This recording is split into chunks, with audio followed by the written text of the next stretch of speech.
Welcome to Tenor Tech, where I solve the problems you didn't even know you had. You start by confirming the physical ports on your MacBook and the monitor. This matters because adapters change video capability and resolution. Once you know the ports, pick a high-quality cable or adapter that supports the monitor's max resolution and refresh rate, for example 4K at 60 Hz. Make sure the monitor is plugged in and powered on and set to the right input. Then, connect the cable to the monitor first, and then to your MacBook to allow proper handshaking between devices. Once the physical connection is live, you open System Settings and go to Displays so macOS can detect the external monitor. You should see arrangement boxes.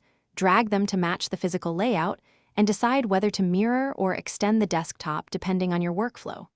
Make sure to select the proper resolution and refresh rate that match the monitor's specifications, because incorrect settings cause blurriness or lag. If color accuracy matters, calibrate or select a color profile. Finally, choose which display is primary by dragging the white menu bar. You finish by testing real use. Move windows, play video, and confirm keyboard shortcuts work across displays.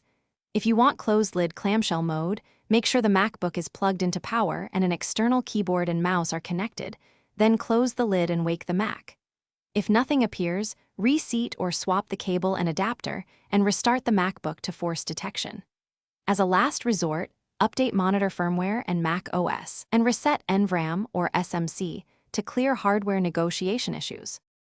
Thanks for watching. Subscribe to keep your life in tune.